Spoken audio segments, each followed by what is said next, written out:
From the squeeze of tariffs to high-tech traffic enforcement, a business opportunity that embraces a love of nature, and the latest on the plight of a popular Alberta attraction. Our Primetime This Week panel is in. And joining us this evening, Marty Chan, award-winning author, playwright, and writer, and Bob Sumner, former 30-year news veteran, now a media and communications consultant. Good evening to you both. And let's begin on the tariff front in the wake of conversations Thursday with Donald Trump, the Prime Minister, announcing today Canada will drop counter tariffs on U.S. goods covered under the existing free trade agreement. And he had this to say about current trade dynamics. Let's be absolutely clear. Canada currently has the best trade deal with the United States. And while it's different from what we had before, it is still better than that of any other country. And while talks in the ongoing trade war continue, it appears Canadian consumers are no longer as sweet on a once favored American product. At this Sunterra grocery store in Calgary, U.S. orange juice clings to a tiny slice of shelf space. Demand for the drink drying up. I drink less orange juice. We're finding it a little bit on the pricey side. It's a little bit too acidic for me, so for health reasons, we've cut down on that. Now, while changing consumer habits and supply issues to disease and extreme weather have been contributing factors in OJ imports into Canada, hitting a record low in June, the cross-border trade tussle also taking a toll.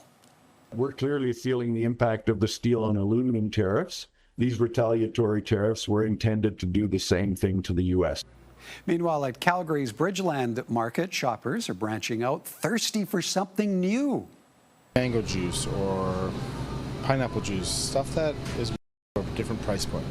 And back at Sunterra, there is a fresh squeeze on oranges from other markets like Egypt, Morocco, and Zimbabwe. Marty, things like putting the squeeze on Florida OJ, drip by drip. How much of a dent do you feel Canadian consumers can ultimately make in this trade war? I think they can make a little bit of a dent, but sometimes we kind of overplay our hand. If you keep in mind that Canada's economy is about 10% the size of the U.S. economy, while we think we have a big stick, in reality, I think we have a twig. But even a twig can do some damage if you use it strategically, like we did when we pulled American booze off our shelves. It had a huge impact on the bourbon producers down in Kentucky, which happens to be a red state, and hopefully they put a little bit of pressure on Donald Trump.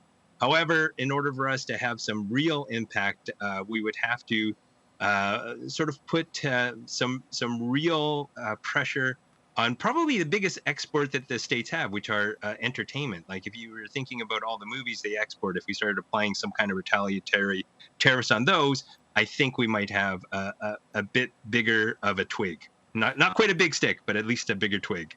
Well, and so, Bob, on the strategic use of Marty's twig, does there come a point where corporate America really does have to sit up, take notice of Canadian consumer response, and eventually that translates into an impact on the U.S. political dynamic? Yeah. If I could jump on the twig and say, I thought we were going to raise our hockey sticks up, but I think they will notice. We are a small part of everything they do. But I know the bourbon people were really upset, and that's where Trump decided that we were a nasty country to deal with. But I think they'll notice when the bottom line is affected and their businesses start to be affected and their employees start to lose jobs. Marty, we heard from the PM today in the wake of his most recent conversation with the U.S. president, that happening on Thursday. What is to be made of dropping some of the counter tariffs, and what degree of confidence should there be in kickstarting negotiations? Well, I'm of two minds of this, because number one, if you're dealing with somebody like Donald Trump who changes his mind on trade deals and tariffs within a week, within a day, sometimes within a bowel movement, you can never predict exactly what he's going to do. But I think Prime Minister Mark Carney's comments about removing the retaliatory tariffs, and especially pinning them to the goods provided through CUSMA, I think that's a message he's sending to Congress, because I believe that the North American Free Trade Agreement is negotiated and ratified by Congress, not just the president. So I think he's trying to play to a different audience than who we're assuming, which we all think it's Donald Trump, but he spends most of his time on the toilet, so we never know what's going to happen next. Bob, did something have to give to move things forward? How do you see today's developments paving the way to an end to the trade tussle? Yeah, I think, well, he had to make some sort of an announcement, and like the canola thing at the top of the show, that's another distraction that he's going to have to deal with. Not a distraction, that's a major issue. But this is his way of saying, I'm dealing with this, and our government's dealing with this. Are they? I don't know. I guess we'll just have to wait and see at this point. But you never know. Like as Marty said, it's like a box of chocolates with that president. You just never know what you're going to get. All right. Next up, cracking down on noisy vehicles in the Alberta capital through the use of automated enforcement.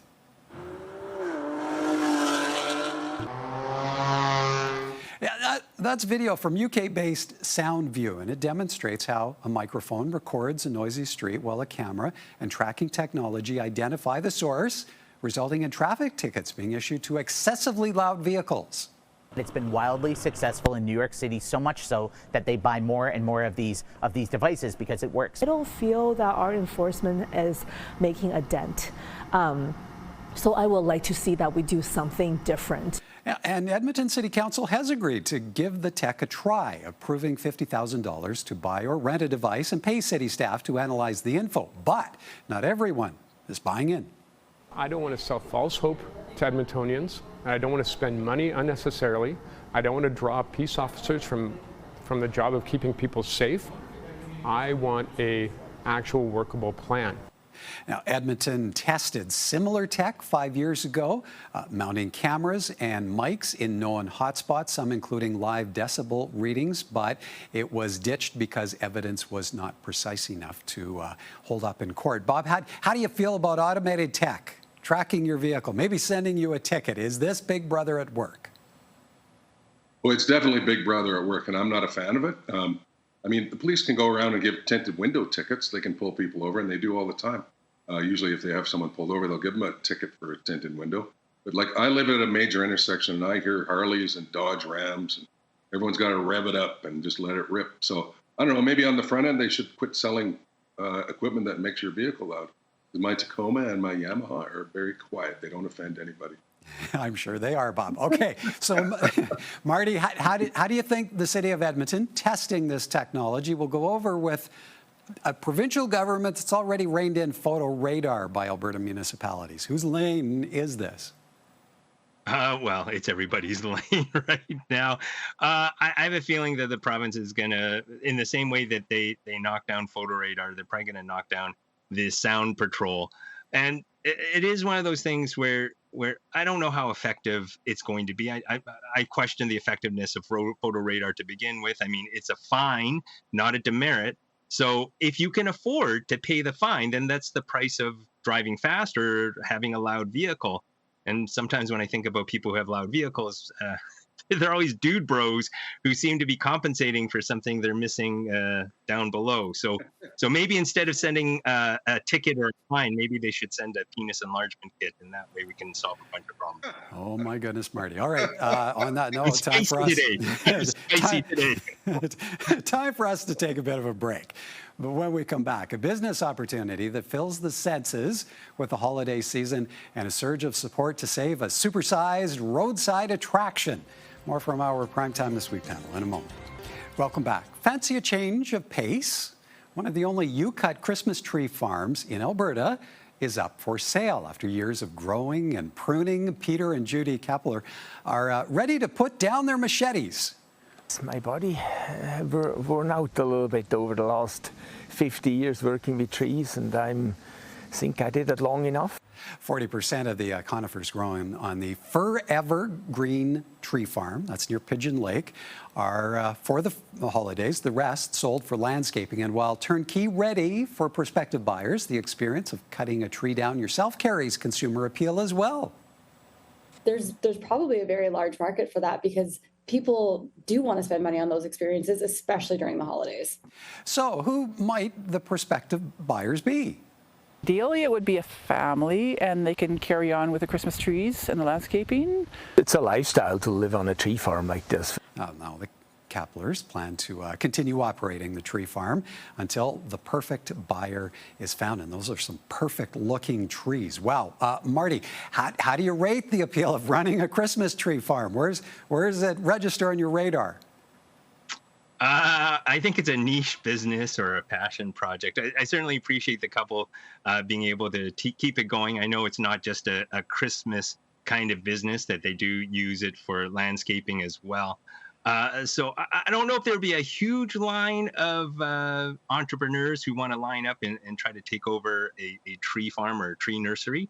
But I would have a piece of advice for the couple trying to sell. If you're canvassing for potential buyers, go to Edmonton's Candy Cane Lane, where they have those amazing Christmas decorations. Find the house that refuses to take down the decorations after Christmas, and you might have a potential buyer there. That's some brilliant advice. Now, Bob, I'm sure you saw the video, the amount of work that it takes to keep up a Christmas tree farm. What do you make of that? It's some pretty wild machete action. Yeah, it looked like you'd be very active in that job, and I think it would be rewarding. All year round with landscaping, and Christmas you'd see all those families come. Like, I would expand it, make it like come out and have a lunch, and we'll cater it, and you can sit down and have a nice Christmas beverage and maybe sleigh rides and all that. But I don't. This is not for me. Obviously, I'm a little bit past my prime for cutting trees. No machete for Bob. I have to say though, I just love the shape of those trees. They are downright perfect. Okay, one more topic, and it is an update on efforts to save a Drumheller landmark, efforts that have already drawn some 25,000 signatures on a petition. At 25 meters tall, Tyra is billed as the world's largest dinosaur, but when it was decided earlier this year the tourist attraction will eventually be dismantled, it triggered a backlash. We have made the decision to vacate the space, and a condition of the agreement was that we remove the dinosaur. However, we are in talks with the town of Drumheller and Travel Drumheller to see what can be planned going forward after the lease expires. A bit of background, the Chamber owns and operates the supersized Tyrannosaurus Rex. It has a lease agreement with the town until the end of 2029, but is not planning to seek renewal past that point. It prompted a local entrepreneur to start the petition. Just been looking at ways as a businessman that the town and the people of the town can use the tourist assets to benefit the people that live here and love the dinosaurs and love the tourists and love just being in our small little community. And it's not just Drumheller residents who are rallying behind the cause. The plight of Tyra said to be drawing attention from right around the world. Bob, we've talked about this on the panel before, so it's a bit of an update. How surprised are you by the efforts to keep Tyra standing tall past the end of the decade? I'm not surprised at all. And you saw that businessman there. He loves people coming into his town and leaving money, and promoting it through Instagram and social media and Facebook, because people will drive all day to go see something like this. Kind of like the Torrington Gopher Museum. They had 17,000 visitors. They almost lost it due to a wasp infestation. But they need to keep this in that area somewhere, in my opinion. I don't know if it goes out to the amphitheater and greets concert goers or something. They need it there just for photo ops and to draw attention to the area. Marty, if it is that it doesn't end up staying in Drumheller, where else might Tyra find a home? Have to think maybe putting a price tag on it might entice all kinds of buyers. Well, there are a lot of small communities that probably would want to take advantage of having an Alberta tourism attraction built right in, right? As Bob mentioned, the Torrington Gopher Museum. I've been there. It's really small, but I stopped there. But you also think about Vulcan, the town of Vulcan, where they had the replica of the Enterprise, also the Pasanka out by Vegreville, and I think there's the Glendon Pierogi. So Alberta's got a lot of quirky landmarks or tourism attractions. So I'm sure that somebody would step up and want to take care of Tyra if the Drumheller Chamber of Commerce doesn't. All right, there you go. Gentlemen, we're plumb out of time. We'll have to leave it there. Great to see you both. Hope you have an awesome weekend. Enjoy the weekend. Thank you. Take care.